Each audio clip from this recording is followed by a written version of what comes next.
Hello students, Gargi tutorial ক্লাসে তোমাদের স্বাগত জানাই। দেখো, আজকে আমার বিষয় হলো বর্ধমান ইউনিভার্সিটি 5th সেমিস্টার স্টুডেন্টসদের জন্য যারা ACC 3-তে পলিটিক্যাল সায়েন্স রেখেছ এবং Democratic awareness through legal literacy নিয়ে পড়ছো, তাদের একটি গুরুত্বপূর্ণ সাজেশন দিয়েছিলাম। এটা তোমাদেরই একজনের রিকোয়েস্টে দিয়েছিলাম। বারবার করে তোমরা বলছিলে যে এর থেকে যাতে আমি SSC পলিটিক্যাল সায়েন্স থেকে যাতে সাজেশন দিই। তো আমার অনেকগুলো যেহেতু আগে থেকে সাবজেক্ট নেওয়া ছিল, তাদের সাজেশন ধরে ধরে আমি যেহেতু প্রশ্নের উত্তরগুলো দিচ্ছিলাম, তাই আর আমি বেশি SSCর যে পেপারগুলো সেগুলো নিতে পারছিলাম না। তো শেষের দিকে আমি দুটো SSC পেপার থেকে দিলাম, একটা হিস্ট্রি, একটা হচ্ছে তোমাদের পলিটিক্যাল সায়েন্স। তো তোমরা নিশ্চয়ই প্রশ্নের উত্তরগুলো কালেক্ট করতে পেরেছো। আর আমার এখান থেকে যে 10টা প্রশ্ন আমি রেখেছি তারও আমার প্রায় সবটাই দেওয়া হয়ে গেল। আর দুটো প্রশ্নের উত্তর দিলেই হয়তো হয়ে যাবে, এবং অধ্যায় ভিত্তিক যে গুরুত্বপূর্ণ শর্ট কোয়েশ্চেন সেগুলোও দেওয়া হয়ে গেছে। তোমাদের জন্য আমি একটি 5th সেমিস্টারের প্লেলিস্ট বানিয়ে রেখেছি, সেখানে গিয়ে তোমরা থাম্বনেল দেখে সেই সমস্ত প্রশ্নের উত্তরগুলো কালেক্ট করে নিতে পারবে। এবং কালকেই তোমাদের পরীক্ষা আছে, আশা করছি তোমাদের পরীক্ষা ভালো হবে। এবং তোমরা অবশ্যই কমেন্ট করে এসে জানাবে যে তোমরা কেমন পরীক্ষা দিলে। যারা তোমরা আমার চ্যানেল থেকে এইগুলো কালেক্ট করে পরীক্ষা দিচ্ছ, সেটা আমার জানা দরকার যে তোমরা কেমন করতে পারছো। তো চলো দেখে নাও যে দুটো প্রশ্ন আমার বাকি আছে, অর্থাৎ সন্ত্রাসবাদ বিরোধী আইনের ধারণা দাও এবং হচ্ছে লোক আদালত সম্পর্কে টিকা লেখো। এই দুটো প্রশ্ন দিয়ে দিলেই আমার সম্পূর্ণ সাজেশন আমার কমপ্লিট হয়ে যাবে।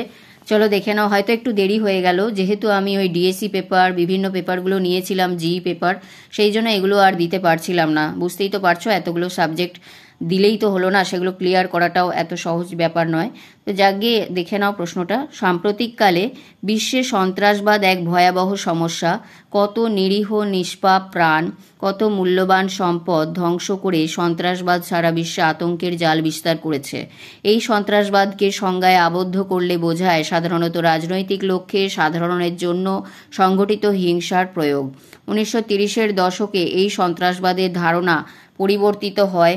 তখন সন্ত্রাসবাদ বলতে বোঝানো হতো একনায়কতান্ত্রিক রাষ্ট্রের দমন পীড়নমূলক ব্যবস্থা। সন্ত্রাসবাদীরা হিংসার প্রয়োগ করে হিংসাত্মক কার্যাবলীর মাধ্যমে কোনো রাজনৈতিক উদ্দেশ্য সাধন করতে চায়।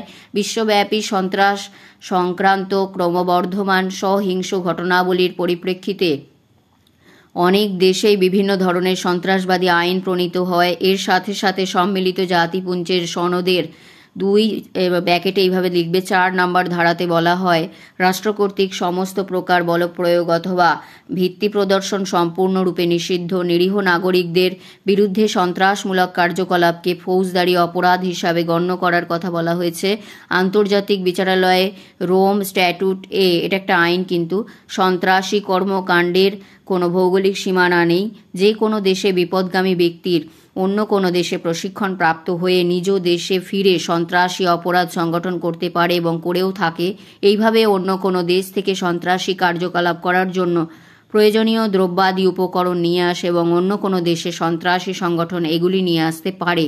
ইউএনও এর 5ম অনুচ্ছেদে এই ধরনের সন্ত্রাস রোধ করার জন্য পৃথিবীর সমস্ত দেশ কতগুলি আইন পদক্ষেপ নেওয়ার জন্য বেশ কতগুলি আইনি পদক্ষেপ নেওয়ার পরামর্শ দিয়েছেন। এই সমস্ত আইনগুলো হলো, দেখো এখানে আইনগুলো আসছে, পরবর্তীতে খেয়াল করবে।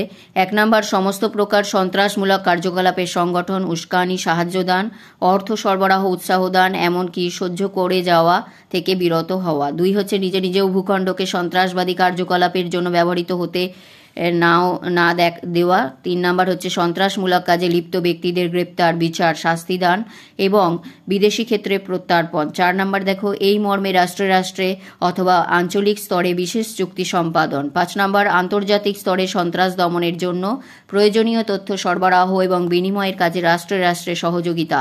6 নম্বর দেখো, বিদ্যমান আন্তর্জাতিক চুক্তিগুলির জাতীয় আইন এর মাধ্যমে প্রয়োগের মতো ব্যাপারে সহমত।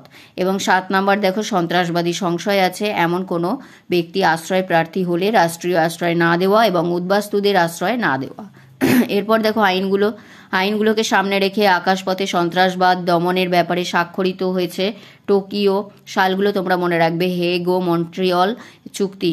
অপহরণ ও বন্দিপণ বিরোধ চুক্তিটি সম্পাদিত হয় 1979 convention against taking of hostages and convention of separations of financing of terrorism 1999। আইনগুলো ভালো করে মনে রাখবে। প্রসঙ্গত ভারত সরকার এইসব চুক্তি অনেকগুলি শরিক সমর্থক উদ্যোক্তা সন্ত্রাস দমনের প্রয়োজনেই ভারত সরকার পোটা আইন চালু করেছিলেন। আর এ বিষয়ে ইউএন ওয়ার্কিং গ্রুপের কাছে একটি বিস্তারিত ড্রাফট কনভেনশন এর পেশ করেছেন। তাহলে এই প্রশ্নটা হয়ে গেল।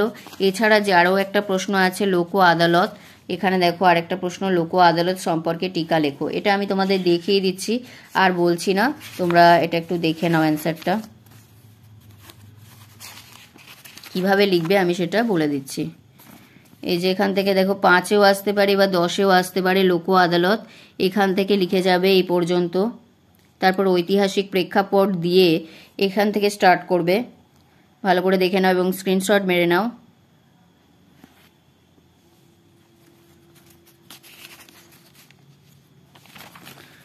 পরের পেজে দেখো এই অবধি বলে তারপর গঠনের পয়েন্ট দেবে। গঠনের পয়েন্টটা এটুকু বললেই হবে, কার্যাবলীতে এতটুকু বলবে, বলেই এখানে তোমরা শেষ করে দেবে।